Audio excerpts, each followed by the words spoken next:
Hey guys, welcome back to the channel, and today we're going to be reacting to 5 summer activities I only encountered after moving to America.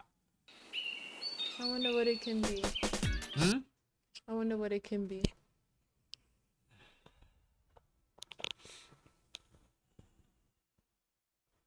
I mean, fireworks.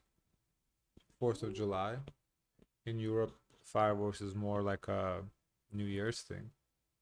Like, you can't really even buy fireworks until, like, December-ish. Here, it's definitely like a summer thing. Going on a boat, I guess, but then again, I guess maybe like in other places in Europe, you could go on a boat, and I don't know. Let's see what he gotta say. Summertime has come to the Northern Hemisphere, and back when I lived in England, this came with barbecues, donkey rides at the beach, and 99 flakes.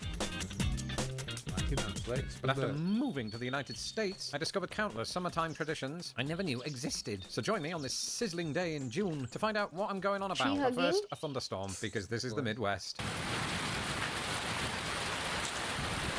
Yesterday's downpour got me thinking about another liquid-based phenomenon that Americans experience at this time of year: swimming pools. This is particularly true in the sense of pool parties. And these are like regular parties, just with lots of scantily clad people. So a lot like regular parties. That was a joke, Mum. But pool parties aren't really a thing in England, and you might be thinking, ooh, Lawrence, why is that? I guess when he talks is in respect to England. Yeah, he does, but it's in respect to England. But I get, like, the pool party, sure, it's an American thing, but I feel like that's because, like, there just isn't that many pools overall in Europe. People are not, like, as wealthy to have pools. A. B, like, especially England, smaller, like, island, there isn't space to have pools. The weather, then also to, like, have a pool just for like a 2 months, not even, it also doesn't make sense. So I get that. Yeah, the pool parties make sense. It is kind of more like an American thing, yeah, when you think about it. Of course we do. Do you think my childhood badges just earned themselves? No, it's just that outdoor residential swimming pools are a bit harder to come by. After all, most of us just don't have the yard space, or the weather, or the money. But on that last point, I've learned that Americans have a cheat code. You see, when I saw these things in movies, I used to think that pool parties were reserved for rich people. But here's something that you might not know about me. Back when I was making just above the US minimum wage, I lived at not one, but 2 different apartment complexes that threw pool parties. Unfortunately, this was from a time before I documented every second of my life, so there's no actual footage of me in my swimming trunks. However, ChatGPT incorrectly thinks that I probably look like this, and that I somehow invited Uncle Toby, my wife's cousin Chad, Chainsaw Jim, and Suburban Sue. All I remember is this. I mean, he's in the Midwest, so I don't know how common pools are in Midwest, because also weather. But here in Florida, yeah, basically every apartment complex has a pool, I think. So here definitely is a thing. It'd be weird if it didn't have a pool. Yeah. Obnoxious drunk who thought it would be funny to do a cannonball right in front of me. I think it would be like a jail. Does jail have pools? They don't have pools? Really? Yeah, really. I mean, I guess to you it would be weird. To me, I don't know. I never grew up with for us, pools, our version of pools would be lakes. We would go to a lake or like a pond. Like, we would swim in a pond, not in a pool. So. Even when my parents first came to the US, you buy what you can afford, and in their first apartment they had a pool. Yeah, no, in America, yeah, pools are definitely, especially in Florida, definitely a thing. Yeah.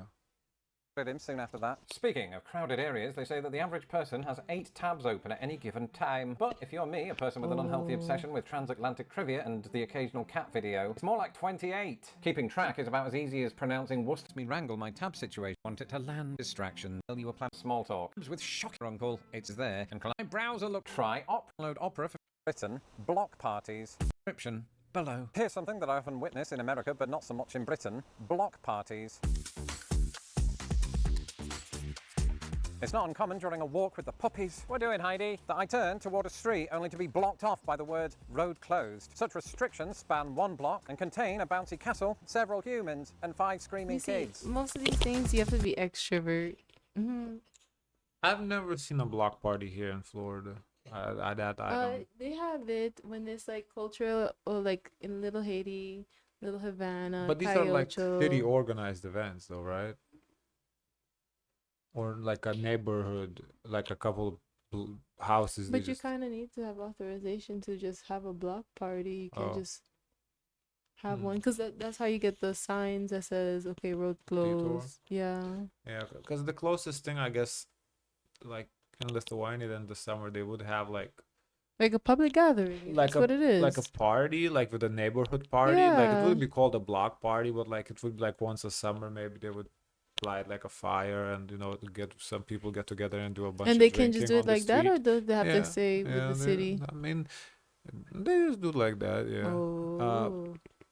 So yeah, that I mean we have similar, but like here in the States, like a block party where like they actually shut down the blocks to party. Like I know what you talk about when you Caliocho, when you do have that whole event, like a every year thing like that. I've seen that, but just like a 4th of July party on the 96th block. Oh, I've no, never seen no, that. that's a lie. Because, no, I'm just saying I've never seen it. You never seen it, but I'm gonna tell you, because those were one of my best memories. Like, even like when there's the holidays, Christmas, there's like neighborhoods that shut down and they do put up the lights and do a show that they organize themselves. Oh no, Or those have, I've seen Macy's parade. Not Macy's parade. Like on 123rd they shut down to do a Thanksgiving parade. I've seen that. Yeah, but then there's also for homes that there's a community like a HOA, they organize that to have that. And also there's like a block where you can go see fireworks that they organize and the community does it. And it's understood that everyone comes and they, gather together like that. You just don't go. No, that's what I'm saying. I've never seen one personally. But to the extent that block parties do exist in Britain, Brits are more likely to call them street parties because block in this sense still hasn't caught on in Britain. Furthermore, British street parties are usually reserved for major royal landmarks or the end of your average world war. In America, they're reserved for Saturdays. And this country is home to all kinds of block parties, like the hip-hop variety that emerged in the 70s to a basic community cookout. In fact, one year, my wife and I accidentally gate-crashed an Ed Sheeran tribute act. Don't look at me like that. He was blocking access to Kroger, which really makes you rethink the meaning of block party.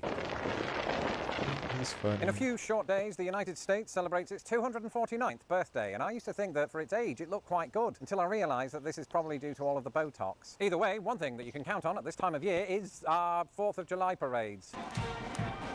Oh.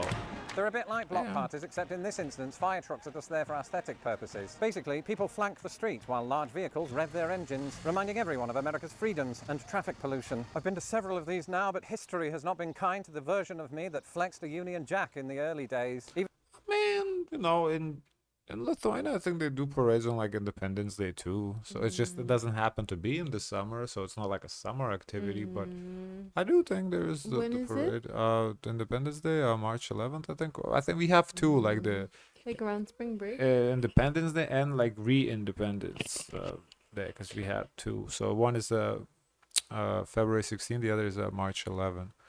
So both they do like events at those times too. So I think that's universal. I'm sure in the UK also they have whatever like that. I don't know if it's Independence Day or whatever, like the incorporation of the country day, and I'm sure they do parades. Even my American family members sought revenge many years later. But parades marking America's independence from the British are surprisingly not very common in Britain. Actually, this is sort of true of parades in general, unless the king decides to open a hospital or 11 people win a trophy. So, what have we learned from the first half of this video? That Americans will throw a party for just about anything. And where there are parties, there are party games. And one of those is a game that I'd never heard of, called cornhole. What's cornhole, Lawrence? Well, it's a game where you have a board like this with a hole in it, and another one that your opponent uses, and you set them 27 feet apart for some reason, and you both stand next to one of the boards and try to throw beanbags into the hole of the other board, and you get points and stuff. Okay, so I'm going to stand next to my opponent's board, which is broken, and I'm going to throw all of my bags into that hole, and that is not a euphemism. And I've just remembered you have to throw it underarm, which I'm not very good at, and I don't have an actual opponent because my wife's not here, and the dogs just want to eat these. She do it. Look at that. That was beautiful. Thanks, Heidi. He said I got take 3 247. points. I'm supposed to get 7, so I've got to do more.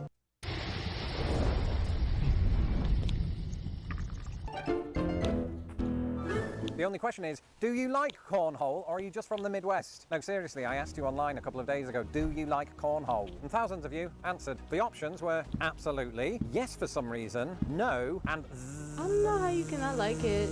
the onomatopoeia. Yeah, Just a game, nothing personal. I think this is definitely American. We don't have this nothing like that. First I played when I came here, but Simple game. Do you guys have Connect 4? No. You don't play Connect 4 in No. Europe? Oh my god. Well, not in Lithuania. I don't know other parts. Tic-tac-toe? Yes, tic-tac-toe we do. So why tic-tac-toe yes and Connect 4 no? Because tic-tac-toe, all you need is a pen and paper, and Connect 4, you need like an actual game. And Monopoly? You guys play Monopoly? Monopoly, yes, Monopoly we do play. No, with this cornhole, yeah, it's a simple game. I don't know, like what you cannot like about it. I think it's a cool game. Word for snoring. Today, I can reveal what Americans actually feel about cornholes. The results are as follows. The least popular response, with 17% of the vote, is no, which would be an encouraging sign for the sport were it not for the fact that the second least popular option was absolutely. In second place, with almost a quarter of the vote, was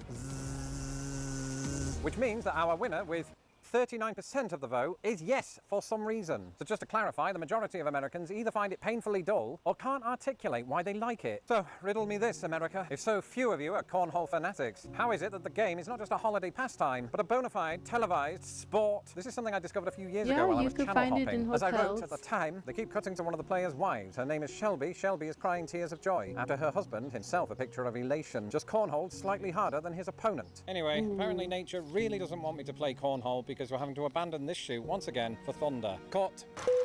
I think this is, I guess, similar like in Europe would be darts. Kind of just like a game to pass time. Darts is a Europe game, no? I remember seeing them in the pubs. Here. Yeah, but I recognize them in pubs. I do think darts is more popular in Europe, yeah. So, but I'm just saying it's like a simple game. I don't think it's that deep. Like, I don't think there's like any feelings about cornhole. Like, I think it's a great party game, because why not? I mean, you don't need much equipment. You just a board. I remember in your first apartment you had darts. Yeah, I did. You said I must have darts hanging on my wall. No, I thought they were not too expensive, so I bought them because I would play darts. Yeah. If I could go back to any time in history, I'd go back to earlier in the video when I said this. You see, when I saw these things in movies, because the word summer and movies he really immersed himself in American culture. Like, he really immersed himself. Yeah, he Americanified, I guess, assimilated. Yeah, he definitely took it. That's good for him. I think that's how it should be done if you move to a foreign country. But I think his wife is American, so it makes sense. You know? You're not Americanified. I'm pretty sure I am. Three things: American summer blockbusters, American drive-in movie theaters, and that time 4 years ago when my wife and I combined the two. Hey, are you excited? Yeah, I am, despite my face, because I'm about to get a really authentic 1975 experience. Not only are we at the drive-in theater, but we're going to watch Jaws, admittedly from a Prius. On the one hand, this once popular American pastime was something you could only do once it got dark. You see, for the projection to work in any meaningful way, it has to be nighttime, otherwise you can't see what the heck is on the screen. This is particularly true when you're watching me, watching people, watching me on a poorly lit screen. But on the other, this is one of those American summertime traditions that needs to make a comeback. Because there's something quite beautiful about taking in a Midwestern sunset while watching Mrs. Kittner's baby boy being torn to shreds by a fish. As somebody who grew up in England, where drive-in movie theatres never really caught on, the whole thing was really novel and unmistakably American. I am unreasonably excited by the fact that they have little speakers outside of the car and you hook them on to the window frame. The experience was so enjoyable, I danced for the first time since 1987. In all, I actually really enjoyed the entire experience. She made me do this. And if I could bring back drive-in theatres en masse using my YouTube sensation powers, I would do it in a heartbeat. And one thing that I'm going to make you do is watch 7 American things that shocked me as a Brit. That's... the movie theater is I've never been, but I think the idea is cool. They have it. They used to have it at the flea market until the flea market shut down. Yeah, I've never been, but I think, you know, you don't have to leave your car. You be at the comfort, like you have the car privacy. You have to bring your own popcorn. Yeah, you bring your own food or drinks, of course. But I think it's a cool idea. And they're usually affordable too. I would think so. Yeah. Because my mom, when we were younger, we used to go to the penny movies. It's very affordable, but it's like not like the latest movies. It's like the old movies. Yeah. I think we went to one or something. We did? No, we haven't. No. I feel like I've been to one. No, I never gone with you. Maybe not with you. Guys, of course, let us know your thoughts. So like, comment, and subscribe. Join the Discord, and as always, share as much kindness as possible.